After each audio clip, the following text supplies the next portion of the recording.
brokenness is the idea of what takes place in the heart of a follower of Jesus when, upon an honest assessment of all that's going on, they turn in complete and utter desperation to God alone. You see this in King Hezekiah in the Old Testament, as well as King Jehoshaphat in 2 Chronicles chapter 20. You also see it in Nehemiah. You see it with Jesus. You see it with Paul. You see it with leaders consistently in God's church. But Nehemiah, namely, as he hears what's gone on in Jerusalem, the walls have been broken down and the gates have been burned with fire, and Nehemiah is just in utter desperation before God.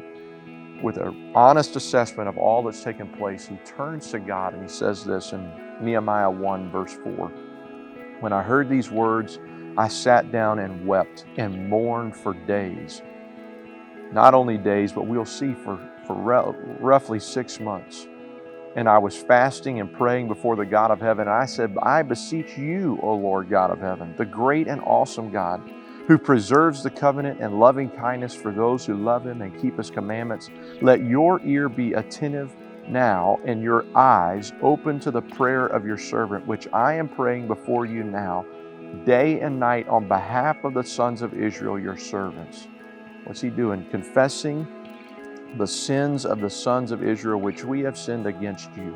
I and my father's house have sinned.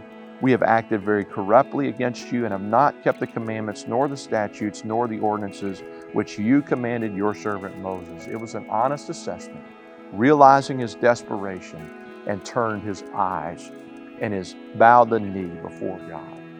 This morning, I would invite you to join us in an attitude of brokenness, an honest assessment of all that's going on and all that's taking place, realizing that God alone is our hope, and asking him this morning to pray a few things. Number one, God, break my heart for the things in my own life that break yours.